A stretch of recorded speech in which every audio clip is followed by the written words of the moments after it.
Para mi graduación, mis padres me regalaron una carta de desheredamiento. De parte de todos nosotros, anunció mamá en el restaurante. Mi hermana grabó mi reacción para su entretenimiento. Les di las gracias, tomé los papeles, y me marché.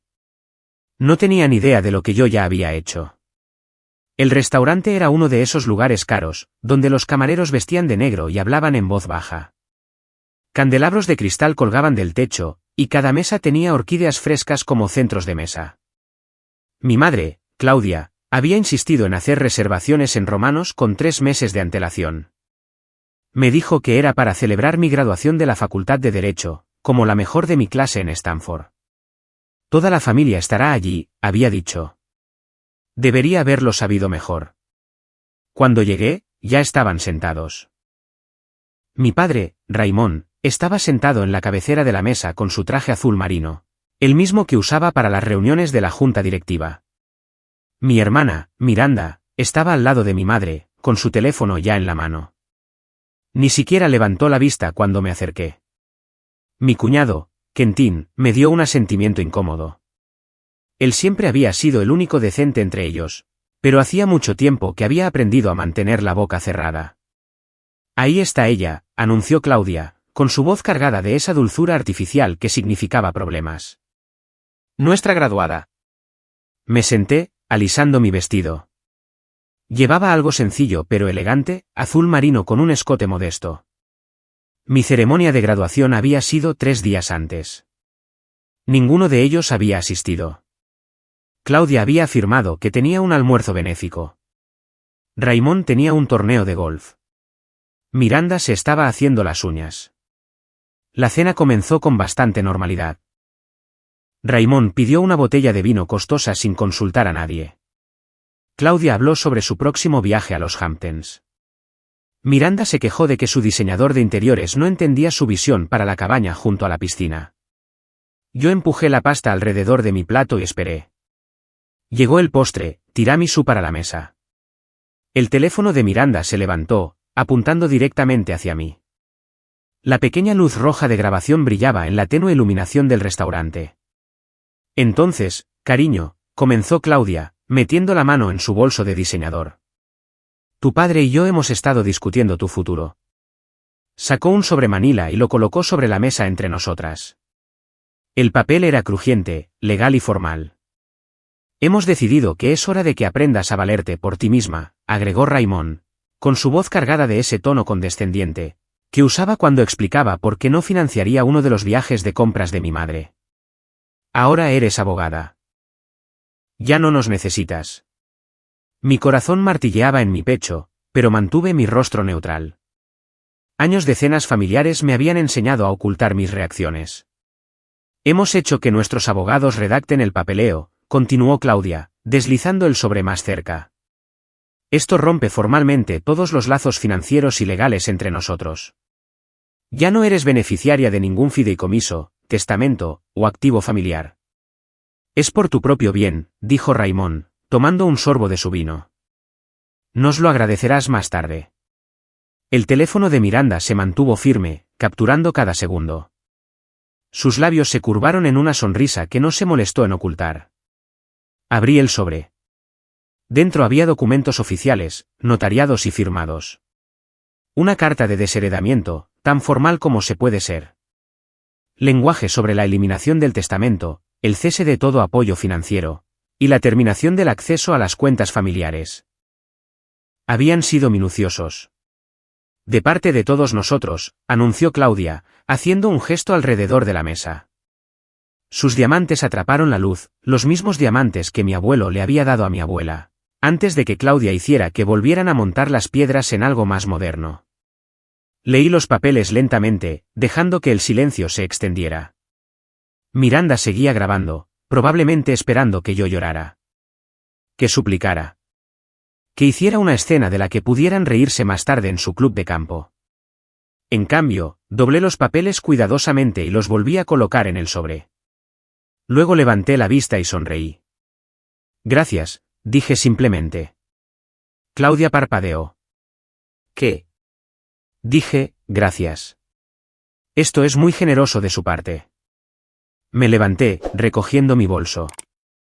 Aprecio que se hayan tomado tanta molestia. Los honorarios de los abogados deben haber sido sustanciales. El rostro de Raymond se oscureció. ¿No vas a hacer una escena? ¿Por qué lo haría? Me acaban de dar el regalo más valioso que podría pedir. Me puse el sobre bajo el brazo. Libertad de todos ustedes. Miranda bajó ligeramente su teléfono, confundida. Caminé fuera de Romanos sin mirar atrás. Detrás de mí, podía escuchar la voz indignada de Claudia elevándose. Dejé que pensaran que habían ganado. Dejé que pensaran que me habían roto. No tenían idea de lo que yo ya había hecho. 3 años antes, durante mi primer año de Derecho, había ido a casa para Acción de Gracias. Miranda acababa de anunciar su compromiso con Quentin, cuya familia poseía una exitosa empresa tecnológica en Austin. Claudia había estado en la luna. Finalmente, una hija que se casaba bien, que le daría nietos que podría presumir en el club, y que entendía la importancia de las apariencias. Los había escuchado en el estudio después de la cena, Claudia, Raymond y mi tío Preston, que había volado desde Chicago. Estaban discutiendo sobre activos familiares, fondos fiduciarios, y estructuras de herencia. Yo me había quedado parada fuera de la puerta, sosteniendo un vaso de agua que había ido a buscar, escuchando. Cuando Miranda se case con el chico Ross, estará cuidada, había dicho Raymond. Pero esa otra. Se refería a mí. Todo lo que hace es estudiar. Sin perspectivas, sin conexiones sociales que valga la pena mencionar. Ella es torpe, había coincidido Claudia. ¿La viste en la gala de los Johnson? Pasó toda la noche hablando con su contador sobre derecho fiscal. ¿Derecho fiscal, en una fiesta? Deberíamos cortar por lo sano, había sugerido Preston. ¿Por qué tirar dinero bueno tras dinero malo? Nunca se casará bien. Probablemente terminará siendo una defensora pública ganando $30,000 al año. Esperemos hasta que se gradúe, había decidido Raymond. Veremos si al menos aprueba el examen de la barra. Si lo hace, la soltaremos. Si no lo hace, reconsideraremos. No tiene sentido apoyar a alguien que ni siquiera puede manejar eso. Se habían reído, los tres, como si yo fuera una inversión fallida, una acción que no había rendido. Caminé de regreso escaleras arriba sin hacer ruido. El vaso de agua había temblado en mi mano, pero mi mente ya estaba trabajando, ya estaba planeando. Al día siguiente, conduje de regreso a la escuela temprano, diciéndoles que tenía que estudiar. Fui directamente a mi asesora de la facultad, la profesora Sarah Jennings, una de las abogadas más respetadas en derecho corporativo. Ella me había guiado desde mi primer semestre, viendo algo en mí que mi familia nunca había visto. Necesito su ayuda, le dije. Necesito entender los fideicomisos familiares, la planificación patrimonial, y la estructura corporativa. Todo, no solo los conceptos básicos que cubrimos en clase. Necesito saber cómo proteger los activos, cómo construir riqueza de forma independiente, y cómo asegurarme de que nadie pueda controlarme financieramente nunca. La profesora Jennings había estudiado mi rostro durante un largo momento. Esto es personal. Muy, dije. Ven a mi oficina el lunes a las 7. Empezaremos entonces.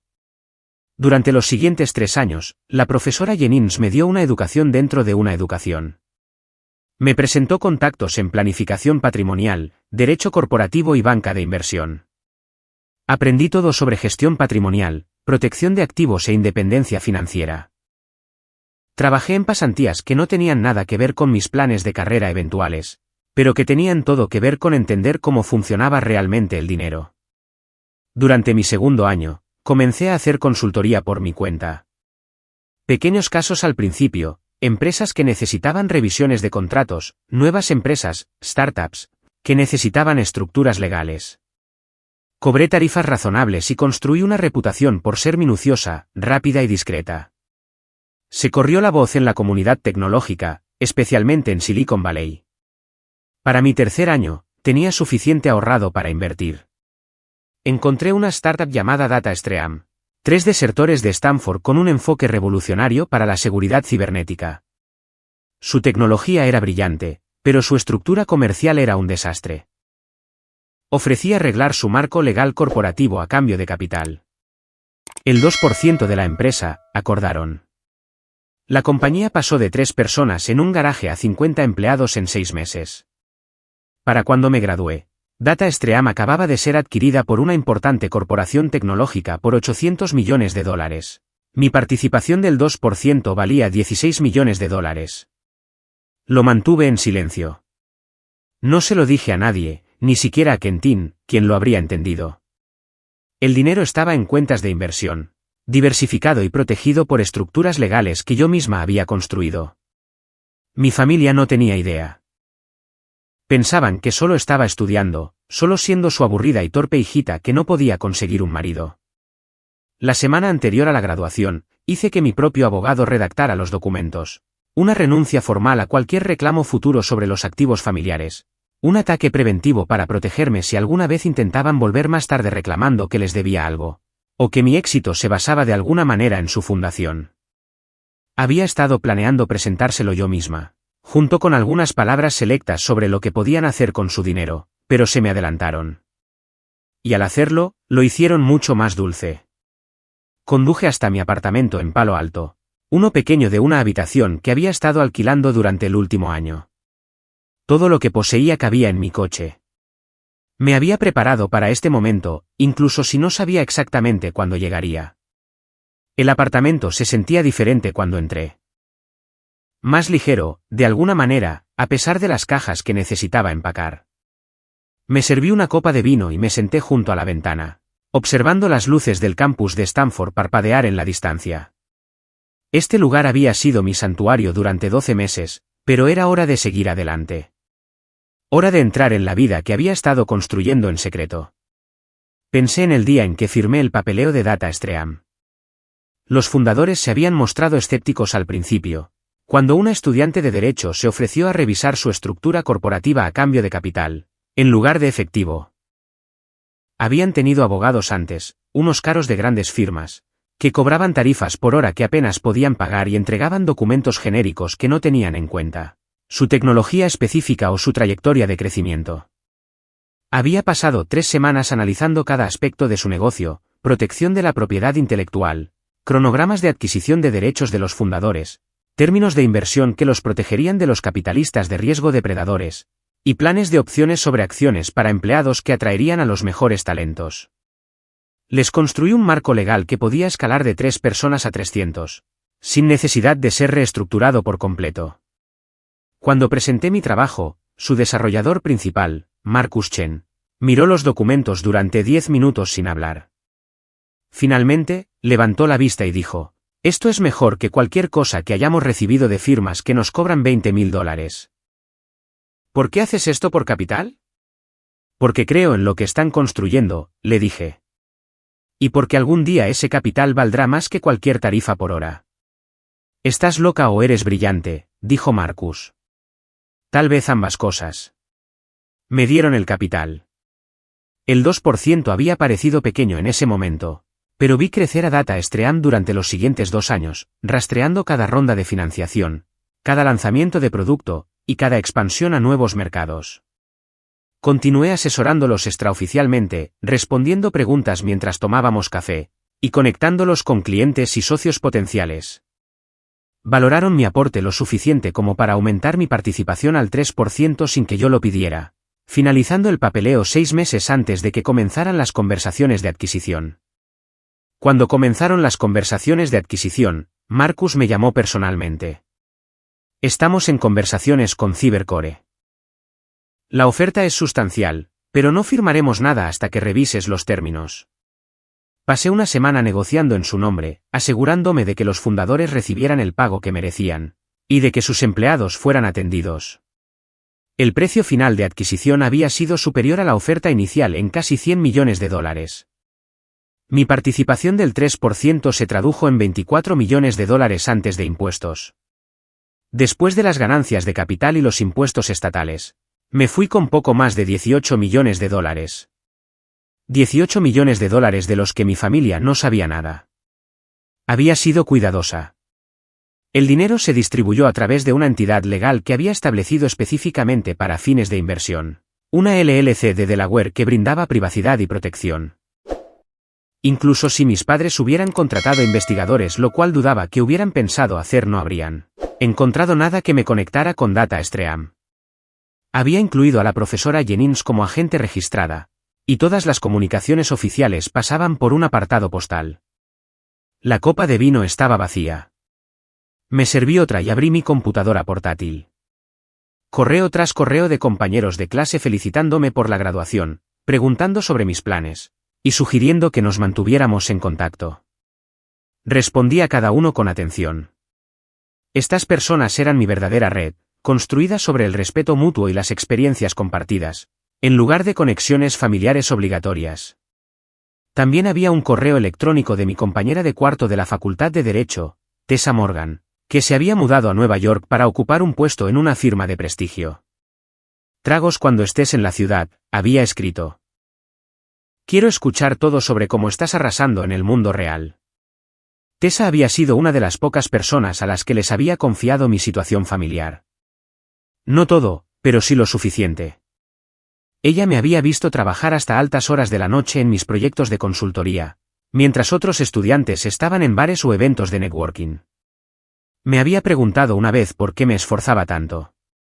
«Porque no puedo permitirme no hacerlo», le dije. «Sin embargo, tu familia tiene dinero, ¿verdad? He visto el Instagram de tu mamá.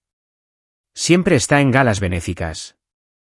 Ese es su dinero, no el mío, y nunca lo será». Tessa había asentido lentamente, entendiendo algo que yo no había dicho explícitamente.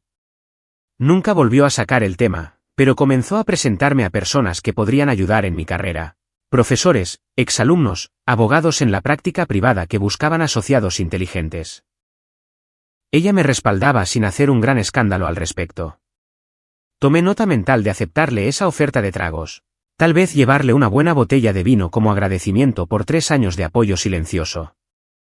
Mi teléfono sonó mientras estaba empacando. «Miranda. ¿Crees que eres tan lista?», siseó cuando respondí. «Saliendo así, acabas de probar todo lo que dijeron sobre ti. Eres una desagradecida, una engreída. ¿Crees que puedes lograrlo por tu cuenta? No tienes idea de cómo funciona el mundo real». «Probablemente tengas razón», dije suavemente, doblando un suéter. «Supongo que ya veremos. Vendrás arrastrándote de regreso dentro de 6 meses. Verás lo difícil que es sin el dinero de papá. Sin el nombre de la familia, no eres nadie. Sin nosotros. Miranda, voy a colgar ahora. Buena suerte con la cabaña». Desconecté y bloqueé su número. Luego el de mi madre. Luego el de mi padre. Una ruptura limpia. Ya había aceptado un puesto en Morrison & Associates, una firma prestigiosa en San Francisco. Mi salario inicial era de $200,000 al año, lo que habría sido suficiente para vivir, pero tenía otros planes. A la mañana siguiente, me reuní con un agente inmobiliario. Por la tarde, había hecho una oferta por un ático en Pacificates. Oferta en efectivo, sin contingencias. 3 habitaciones, vistas a la bahía, estacionamiento para 2 autos. El vendedor aceptó de inmediato. Compré muebles, no las piezas antiguas y recargadas que favorecía mi madre, sino cosas modernas y cómodas que realmente me gustaban. Contraté a un decorador que entendía el minimalismo, las líneas limpias, los espacios abiertos, y las ventanas que dejaban entrar la luz. 2 semanas después de la cena en Romanos, recibí un correo electrónico de Miranda. El asunto decía: «Espero que estés disfrutando de tu independencia». Dentro había una foto grupal de una reunión familiar a la que no me habían invitado. Claudia, Raymond, Miranda, Quentin, el tío Preston, la tía Silvia, y unos otros 20 parientes en el club de campo. Todos sonreían. Copas de champán levantadas. El mensaje debajo decía: «No te preocupes, no te extrañamos. Celebración familiar sin el peso muerto. Besos y abrazos». Lo borré sin responder, pero hice una llamada. «Profesora Jennings, soy yo. Estoy lista para comenzar la firma». Habíamos hablado de ello durante mi último año de escuela. Un bufete de abogados boutique especializado en nuevas empresas tecnológicas y compañías emergentes. La profesora Jennings sería la socia principal, aportando sus décadas de experiencia y reputación. Yo sería la socia junior, aportando energía, conexiones en el mundo de las startups, y una cantidad sustancial de capital para despegar. La conversación duró 3 horas. Discutimos el espacio de oficina, la estrategia de contratación, y los tipos de clientes que queríamos atraer. La profesora Jennings había estado planeando su salida de la academia durante años, esperando la oportunidad adecuada. Necesitaré terminar el semestre, dijo. Darle a la escuela el aviso adecuado. Pero para agosto, soy tuya. Agosto es perfecto. Eso me da tiempo para manejar la logística. ¿Estás segura de esta inversión de capital? Iniciar una firma no es barato, especialmente en San Francisco. Estoy segura, dije. Tengo acceso a fondos que nos cubrirán durante al menos los 2 primeros años, incluso si no conseguimos un solo cliente. Se quedó callada por un momento. Yasmín, te conozco desde hace 3 años. Nunca has mencionado tener ese tipo de dinero. Me lo gané, dije simplemente. Y he sido muy cuidadosa con quien lo sabe. Mi familia piensa que soy solo otra asociada en apuros. Me gustaría que siguiera siendo así. Tu secreto está a salvo conmigo, dijo. Aunque sospecho que ese secreto no durará mucho. Una vez que abramos las puertas y la gente vea de lo que eres capaz. La firma se convirtió en mi obsesión durante los siguientes meses. Encontré espacio de oficina en el distrito financiero, una unidad de esquina en el piso 20 con vistas al puente de la bahía. El alquiler era caro, pero la ubicación importaba en este negocio. Los clientes necesitaban sentir que estaban trabajando con profesionales serios, no con niños jugando a ser abogados en una oficina en el sótano. Contraté a un diseñador de interiores que entendía lo que quería, profesional pero no estirado, moderno sin ser de moda pasajera. El tipo de espacio donde un fundador tecnológico de 25 años con sudadera con capucha se sentiría tan cómodo como un ejecutivo de 50 años con traje de 3 piezas. Compramos muebles que durarían, construimos estanterías personalizadas para referencias legales, instalamos una sala de conferencias con capacidades de vídeo y una gran pantalla para presentaciones. Mi oficina era modesta, más pequeña que la oficina de esquina de la profesora Jennings, pero tenía todo lo que necesitaba. Un escritorio con suficiente superficie para extender documentos, sillas cómodas para reuniones con clientes, y un aparador donde guardaba archivos de casos actuales. El proceso de contratación fue intensivo. Necesitábamos asociados que fueran brillantes pero no arrogantes, trabajadores pero no quemados, personas que entendieran que estábamos construyendo algo diferente del modelo tradicional de las grandes firmas de abogados. Entrevistamos a docenas de candidatos antes de encontrar a 2 que encajaran. Grace Feldman, una recién graduada de Berkeley con un don para la negociación de contratos, y James Park, quien había pasado 3 años en una firma corporativa antes de decidir que quería trabajar con startups en lugar de conglomerados. Luego estaba el marketing. No podíamos simplemente colgar un letrero y esperar que aparecieran los clientes. Me comuniqué con cada contacto que había hecho durante mis años de consultoría. Marcus Chen de Data Stream se convirtió en un embajador no oficial, recomendándonos a otros fundadores en su red. La profesora Jennings aprovechó sus conexiones académicas, atrayendo a empresas establecidas que necesitaban experiencia especializada. Escribimos artículos para revistas legales, posicionándonos como líderes de pensamiento en derecho tecnológico. El sitio web tardó semanas en perfeccionarse, diseño limpio, estudios de casos que mostraban nuestra experiencia sin violar la confidencialidad del cliente. Biografías que destacaban nuestras credenciales sin sonar pomposas. Queríamos proyectar competencia y accesibilidad en igual medida. Jennings Legal Partners abrió un martes de noviembre, exactamente 6 meses después de esa cena en Romanos. Tuvimos champán en la sala de conferencias a las 5, solo nosotros 4. Sin gran fiesta, sin comunicado de prensa. Brindamos por el futuro y volvimos al trabajo. El primer mes fue lento. Lo esperábamos. Construir una reputación lleva tiempo, especialmente cuando compites contra firmas establecidas con décadas de historia. Pero teníamos paciencia, y suficiente capital para capear el periodo de calma. Nuestro primer cliente importante llegó en septiembre, una startup de biotecnología que necesitaba ayuda para navegar las regulaciones de la FDA y la ley de patentes. Era exactamente el tipo de trabajo complejo e interesante que queríamos. Grace tomó la iniciativa en las solicitudes de patentes, mientras yo manejaba la estructura corporativa. El caso tomó 4 meses y resultó en un lanzamiento exitoso del producto, y un cliente muy satisfecho que nos remitió a otras 3 empresas. Para diciembre, teníamos un flujo constante de trabajo. Se corrió la voz de que Jennings Legal Partners ofrecía resultados sin las facturas infladas y las pesadillas burocráticas de las firmas más grandes. Éramos receptivos, creativos, y realmente nos importaba el éxito de nuestros clientes más allá de las horas facturables. Trabajaba días de 12 horas y amaba cada minuto. Esto era mío de una manera que nada había sido antes. No me lo entregaron, no se esperaba, no era obligatorio.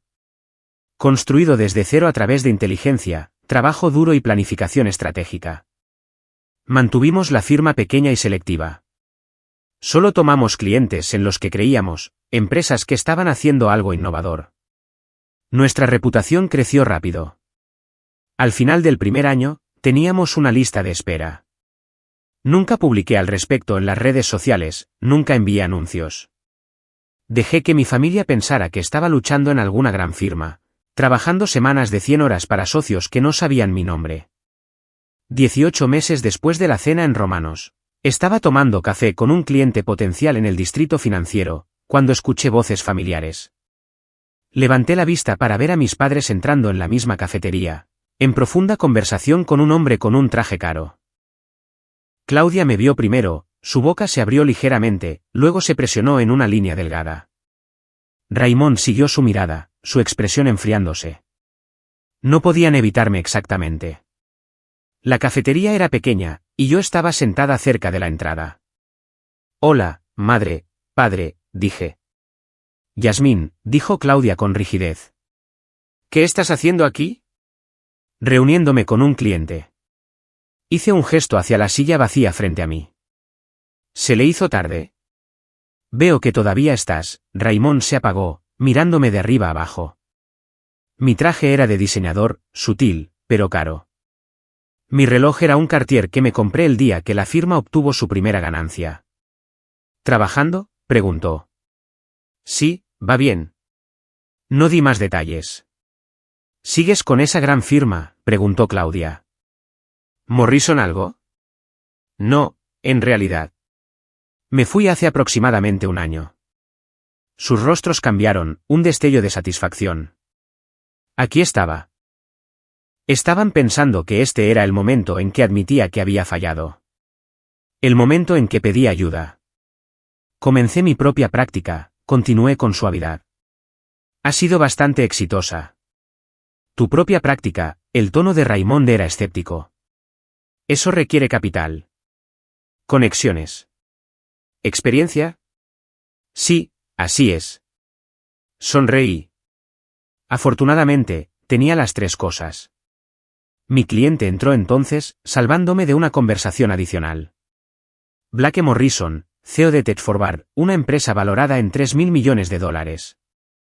Era joven, brillante, e intensamente leal a las pocas personas en las que confiaba.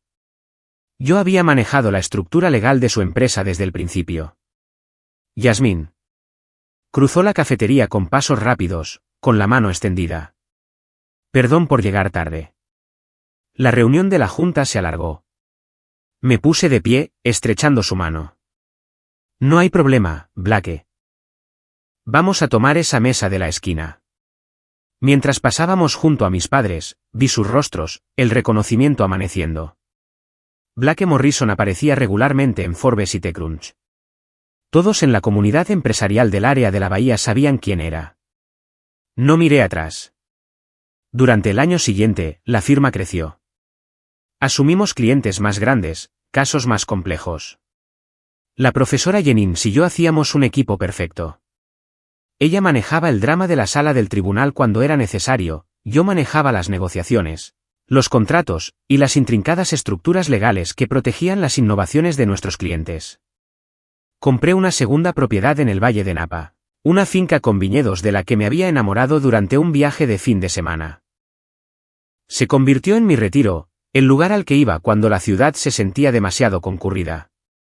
Y luego, 2 años y medio después de la cena en Romanos, recibí una llamada telefónica de Quentin. Yasmín, soy yo. Por favor, no cuelgues. Casi lo hice, pero algo en su voz me detuvo. ¿Qué quieres? Necesito hablar contigo en persona. Es importante. Quentin, no tengo interés en. Se trata de tu familia. Por favor, solo dame una hora. Nos reunimos en un lugar neutral, un restaurante en Oakland. Quentin parecía cansado, mayor de sus 32 años. La sonrisa fácil que siempre había llevado había desaparecido. Miranda y yo nos estamos divorciando, dijo sin preámbulos. Será definitivo en 3 meses. Lo siento, dije automáticamente. Sacudió la cabeza. No lo sientas. Debería haberlo hecho hace años. Tomó aire. Tu familia está en problemas, Yasmín. Problemas financieros. Dejé mi vaso de agua. ¿Qué tipo de problemas? Tu padre hizo algunas malas inversiones hace unos 2 años, justo en el momento en que te fuiste. Puso una enorme cantidad de capital en un acuerdo de desarrollo inmobiliario que fracasó. Luego trató de recuperar las pérdidas en el mercado de valores. Mal momento. Peores decisiones. ¿Qué tan malo? Van a perder la casa. La membresía del club ya se fue. Tu madre vendió la mayor parte de sus joyas el mes pasado. Están tratando de mantener las apariencias, pero la gente está empezando a darse cuenta. Procesé esto en silencio. ¿Por qué me dices esto? Porque Miranda ha estado hablando de comunicarse contigo. Ella cree que ayudarás. Tu madre también. Me han estado haciendo preguntas. ¿Cuánto podrías valer, si todavía estás en Morrison, si sé dónde vives? ¿Y les dijiste? Les dije que no tengo contacto contigo, lo cual era cierto hasta hoy. Se inclinó hacia adelante. Yasmín, van a venir a ti, y van a actuar como si los últimos 2 años y medio nunca hubieran sucedido. Como si no te hubieran desheredado en un restaurante, mientras Miranda lo filmaba para entretenerse. Van a esperar que arregles esto. ¿Qué crees que debería hacer? Esa no es mi decisión. Solo pensé que merecías una advertencia. Se levantó para irse, luego hizo una pausa. Por lo que vale, siempre fuiste la mejor de ellos. La única que realmente se ganó algo. Lamento no haber dicho eso nunca cuando importaba. Me dejó sentada allí pensando. La llamada llegó 2 semanas después. Cariño, la voz de Claudia era brillante y artificial. Ha pasado demasiado tiempo. Simplemente debemos reunirnos para almorzar. Tengo tanto de qué ponerme al día. Estoy muy ocupada, madre. Oh, por supuesto que lo estás. Pero seguramente puedes dedicar 1 hora a tu madre. Podríamos encontrarnos en esa encantadora cafetería que te gusta, esa donde nos encontramos contigo. ¿Cuándo fue eso? ¿Hace 1 año? ¿Te ves tan bien? ¿Qué quieres, Claudia? Silencio. Odiaba cuando usaba su nombre de pila. Quiero ver a mi hija. ¿Es eso tan malo? Me desheredaste. Hiciste que abogados redactaran papeles eliminándome de la familia. Dejaste muy claro que yo era una decepción, una carga. Peso muerto, según el correo electrónico de Miranda. ¿Qué ha cambiado exactamente? Eso fue, Claudia titubeó. Pensamos que estábamos haciendo lo mejor para ti, enseñándote independencia. ¿Desheredándome en mi cena de graduación mientras Miranda lo grababa? Tu hermana solo estaba. Ella no quiso decir nada con eso. ¿Qué quieres realmente, madre? Otra pausa. Cuando volvió a hablar, el brillo artificial había desaparecido. Necesitamos hablar sobre las finanzas familiares. Tu padre y yo hemos tenido algunos contratiempos, y pensamos que tal vez podrías ayudar. Como abogada, debes entender de inversiones, estructuras financieras. Podríamos usar tu experiencia. ¿Mi experiencia? Sí. Y tal vez alguna asistencia temporal mientras reestructuramos algunas cosas. Somos familia, Yasmín. La familia se ayuda mutuamente. Dejé que el silencio se extendiera. Lo pensaré, dije finalmente. Te devolveré la llamada. No devolví la llamada. En su lugar, hice que mi asistente redactara una carta, formal, legal, fría. Les recordaba que habían cortado legalmente todos los lazos conmigo 2 años y medio antes, que yo no tenía ninguna obligación legal o moral de brindar asistencia de ningún tipo, y que cualquier contacto futuro debería pasar por mi abogado. Adjunté una copia de sus propios documentos de desheredamiento, los que me presentaron en romanos. En la parte inferior, incluí una línea personal con mi propia letra, me enseñaron a valerme por mí misma. Gracias por esa lección. Hice que se entregara por mensajero a su casa, la casa que estaban a punto de perder. Miranda llamó después, 3 días más tarde. Sin pretensiones esta vez. Tú egoísta. Después de todo lo que te dimos. Te criamos. Pagamos tu educación. Pagaron la licenciatura. Yo saqué préstamos para la Facultad de Derecho. Revisa tus registros. Te dimos un hogar. Oportunidades. Me dieron desprecio, aprobación condicional, y un desheredamiento público completo con imágenes de vídeo. ¿Guardaste ese vídeo, por cierto? Espero que sí. Sería una excelente evidencia si intentas afirmar lo contrario. ¿Realmente te vas a quedar parada mientras tu familia lo pierde todo? Voy a hacer exactamente lo que me enseñaron a hacer. Valerme por mí misma. Cuidar de mí misma. No ser un peso muerto. Mantuve mi voz nivelada, profesional. Dejaste muy claro que yo no era nadie sin el nombre de la familia. Esta soy yo demostrándote que estabas equivocada. No puedes hacer esto. Ya lo hice. Adiós, Miranda. Bloqueé su número también. Las siguientes semanas trajeron un aluvión de intentos, correos electrónicos de familiares, amigos, personas con las que no había hablado en años, repentinamente interesados en reconectarse. Cada mensaje era transparente en su propósito. Habían oído que la familia estaba luchando. Habían oído que me iba bien. ¿No sería bueno ayudar? La familia es la familia, después de todo. Eliminé cada uno de ellos sin responder. Luego vinieron los abogados. Mis padres realmente contrataron abogados para explorar si podían impugnar los documentos de desheredamiento, con el argumento de que habían estado emocionalmente comprometidos al firmarlos. Los mismos papeles que me habían presentado en un restaurante público como una humillación calculada. La ironía no se me escapó. Mi abogado, David Chen, lo manejó con una diversión apenas disimulada. Están alegando que estaban bajo angustia emocional cuando te desheredaron legalmente, dijo durante nuestra llamada. El papeleo está notariado, fechado, y aparentemente hay evidencia en vídeo de que te lo presentaron como un acto deliberado. Mi hermana lo filmó, respondí. Ella pensó que era divertido. Bueno, ese vídeo es ahora evidencia de que esto fue premeditado y ejecutado con plena conciencia de las consecuencias. Sus abogados van a retirar este reclamo dentro de una semana, una vez que se den cuenta de lo mal que podría resultarles. Tenía razón. El desafío legal desapareció tan rápido como había aparecido. Imagino que sus abogados explicaron que perseguir esto en la corte solo crearía un registro público de sus acciones, algo que querían evitar desesperadamente. Pero Claudia no había terminado de intentarlo. Empezó a aparecer en lugares donde pensaba que yo podría estar. La cafetería cerca de mi oficina se volvió zona prohibida después de que la vi allí 3 días seguidos, sentada sola en una mesa de la esquina, claramente esperando que yo entrara. Probó el gimnasio donde tenía una membresía, el supermercado que prefería. Era acoso disfrazado de preocupación materna, y era patético.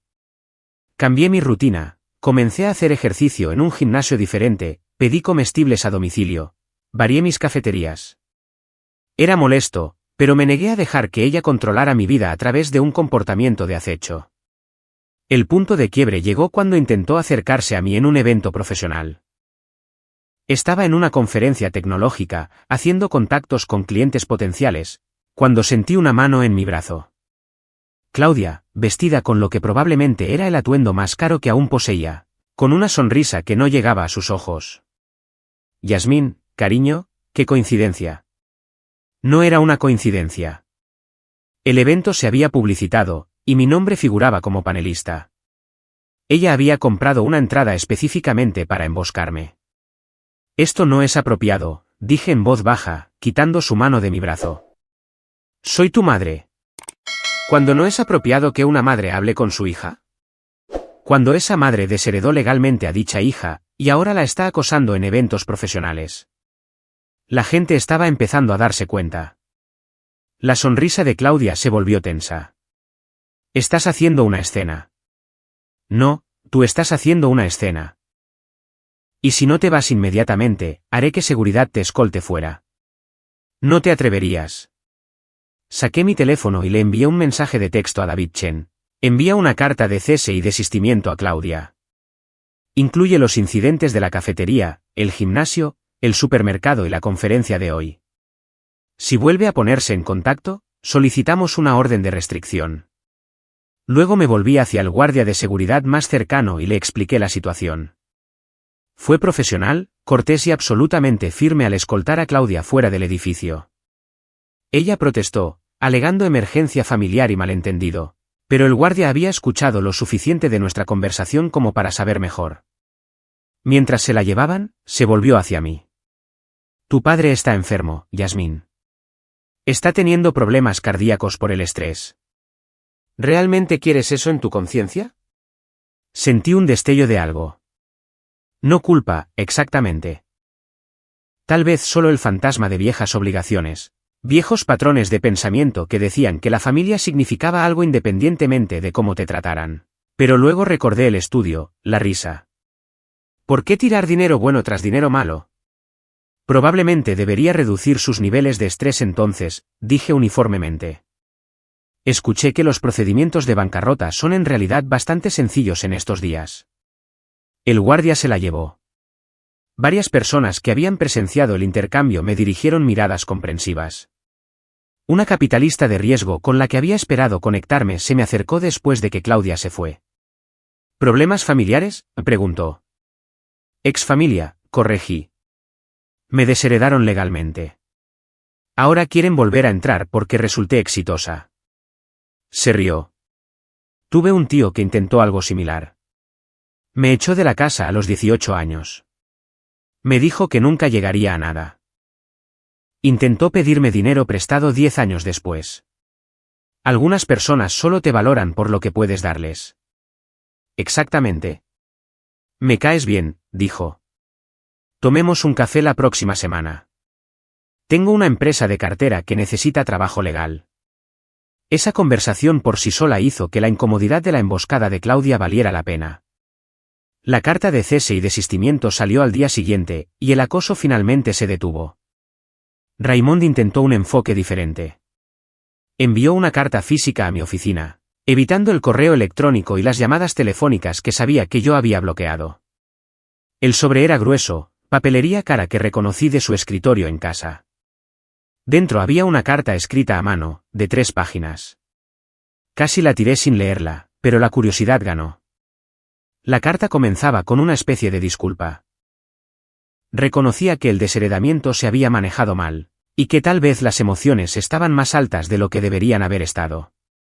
No exactamente asumiendo toda la responsabilidad, pero más cerca de lo que esperaba. Luego vino la justificación. Explicó los problemas financieros en detalle, el acuerdo inmobiliario que parecía una apuesta segura, respaldado por personas en las que había confiado durante décadas, la caída del mercado que había aniquilado la mitad de su cartera, la desesperación que había llevado a inversiones cada vez más riesgosas tratando de recuperar pérdidas. Expuso todo como un estudio de caso sobre cómo no administrar la riqueza. La página final era la petición. Necesitaba $750.000 para salvar la casa y estabilizar sus finanzas. Me devolvería el dinero, por supuesto, con intereses. Solo necesitaba tiempo para reestructurarse, para volver a ponerse de pie. La familia ayuda a la familia en tiempos de crisis, escribió. Seguramente entiendes eso. $750.000. Un número específico, cuidadosamente calculado. Suficiente para resolver sus problemas inmediatos, pero no tan grande como para que pareciera irrazonable para alguien que él creía que era solo una abogada exitosa. No tenía idea de que esa cantidad era apenas el 3% de mis activos líquidos. Leí la carta 2 veces, luego la pasé por la trituradora de la oficina. Ver las páginas convertirse en tiras finas de papel se sintió terapéutico. Mi respuesta fue más breve. Una frase escrita a mano en el membrete de mi firma y entregada por mensajero. Me enseñaron que la familia es un privilegio, no una garantía. Ustedes revocaron ese privilegio. La lección fue aprendida. Apareció en el edificio de mi oficina la semana siguiente, pasó la seguridad afirmando ser un cliente. Mi asistente me llamó por el intercomunicador, incierta. Hay un Raymond aquí para verte. No tiene cita, pero dice que es un asunto familiar urgente. Dile que no estoy disponible. Si no se va, llama a seguridad. A través de la ventana de mi oficina, lo vi ser escoltado fuera. Se veía más pequeño de lo que recordaba, más viejo. Su traje era agradable, pero no nuevo. La confianza que siempre lo había rodeado como una armadura había desaparecido. Sentí una punzada de algo, no del todo simpatía. Tal vez solo el reconocimiento de que este hombre, que había parecido tan poderoso durante toda mi infancia, era humano después de todo. Falible, capaz de cometer errores catastróficos. Pero no bajé a hablar con él. El último intento vino del tío Preston, a quien no había bloqueado porque nunca le había dado mi nuevo número. Logró conseguirlo de alguna manera, probablemente de los viejos registros de Claudia. Yasmín, es tu tío, dijo cuando respondí. Llamo porque tus padres son demasiado orgullosos para admitir lo grave que es esto. Tu padre se enfrenta a la bancarrota. Tu madre tiene problemas de salud por el estrés. Sé que hubo algunos problemas hace unos años, pero seguramente puedes dejar eso de lado cuando tu familia te necesita. Le devolví la llamada desde un número bloqueado más tarde ese día. Tío Preston, agradezco que te comuniques, pero necesito corregir algo. No son mi familia. Dejaron eso muy claro, muy legalmente, y muy públicamente. Son extraños que casualmente comparten mi ADN. No dices eso en serio. Absolutamente lo hago. Estuviste allí en ese día de Acción de Gracias, ¿recuerdas? En el estudio con mis padres, discutiendo qué desperdicio era yo. Como nunca llegaría a nada. Como probablemente terminaría siendo una defensora pública ganando centavos. ¿Te reíste de eso? Silencio. ¿Escuchaste eso?, preguntó, bajando la voz. Cada palabra. Fue entonces cuando decidí que si no iba a ser nada para ti, no sería nada en mis propios términos. El mejor tipo de nada. Yasmín, si tan solo pudieras. Podría, pero no lo haré. Que tengas una buena vida, tío Preston. Las llamadas e intentos continuaron esporádicamente durante los siguientes meses, cada uno más desesperado que el anterior, pero mi resolución nunca flaqueó. 3 años después de esa cena en Romanos, el acoso finalmente disminuyó por completo. Escuché a través de círculos profesionales que mis padres vendieron la casa. Ahora estaban en un condominio, en algún lugar de los suburbios. Las juntas benéficas de Claudia la habían eliminado silenciosamente de sus listas. El nombre de Raymond ya no se mencionaba en los círculos empresariales. El divorcio de Miranda finalizó. Ella se quedó con la casa y el acuerdo, pero no mucho más. La familia de Quentin se aseguró de eso. No me sentí triunfante. No me sentí vengativa. Principalmente, me sentí libre. La semana pasada, recibí un correo electrónico de una dirección que no reconocía. Sin línea de asunto. Casi lo borro como spam. Yasmín, soy Quentin. Nueva dirección de correo electrónico. Quería que supieras que estoy comenzando una nueva empresa y me vendría bien un asesoramiento legal. Si estás interesada, sin presión. También quería decirte que lo siento. Por todas las veces que me quedé parado y no dije nada. Por ser cómplice de cómo te trataron. Te mereces algo mejor. Te mereces que alguien en esa familia te defienda. Yo debería haber sido esa persona. Entiendo si no quieres tener nada que ver con ninguno de nosotros. Pero si estás dispuesta a darme una oportunidad, me gustaría intentar ser el cuñado que deberías haber tenido desde el principio. Lo leí 3 veces. Luego hice que mi asistente programara una consulta. La gente piensa que la venganza se trata de destrucción, de quemar todo y bailar sobre las cenizas. Pero la venganza más verdadera es construir algo tan hermoso, tan exitoso, tan completamente tuyo, que las personas que intentaron destruirte se vuelven irrelevantes. Se convierten en historias de advertencia que recuerdas ocasionalmente cuando estás sentada en tu viñedo del valle de Napa, viendo la puesta de sol sobre las colinas que posees. Mi nombre es Yasmín. Hace 3 años, mis padres me regalaron una carta de desheredamiento en mi cena de graduación, mientras mi hermana filmaba mi reacción para entretenerse. Les di las gracias, tomé los papeles, y me marché. No tenían idea de que yo ya había construido un imperio que no podían tocar. Que su rechazo me había liberado para convertirme en alguien que nunca imaginaron que podría ser. La mejor venganza no es desquitarse. Es convertirse en alguien a quien ya no pueden lastimar. Es construir una vida tan plena, tan exitosa, tan genuinamente feliz, que su ausencia se convierte en una bendición en lugar de una herida.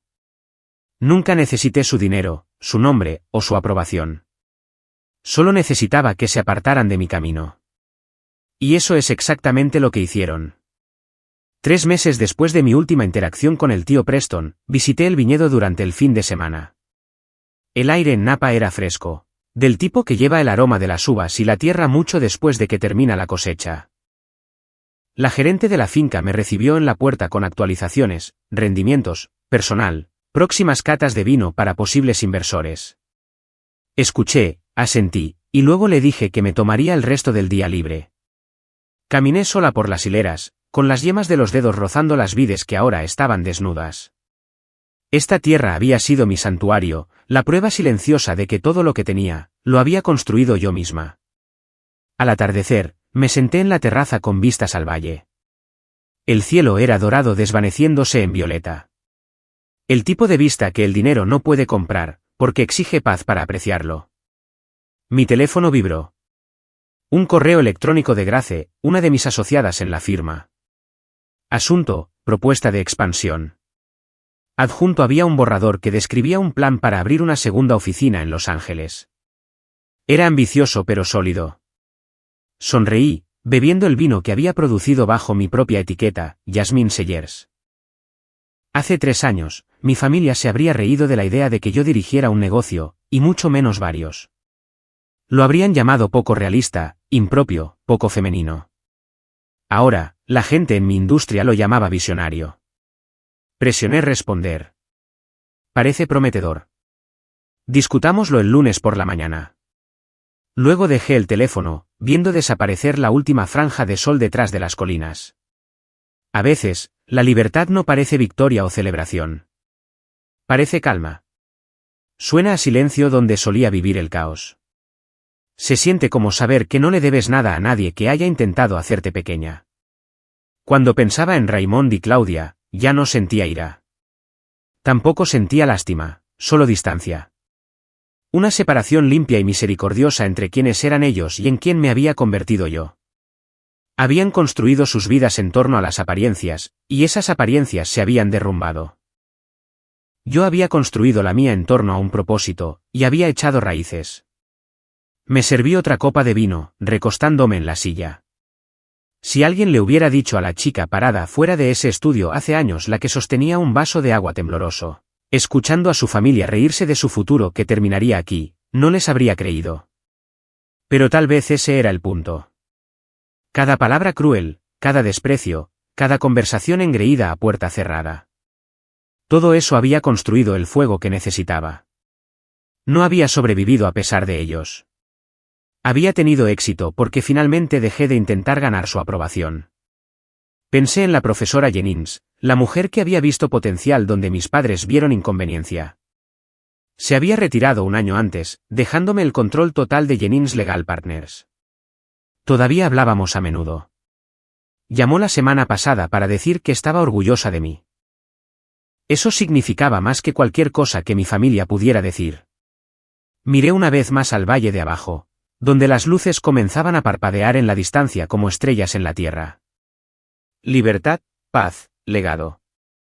3 cosas que había construido en mis propios términos. Alcé la copa hacia el horizonte en un brindis silencioso, Por cada mujer a la que alguna vez le dijeron que no era suficiente, que alguna vez fue subestimada, desheredada, descartada. Por demostrar que estaban equivocados.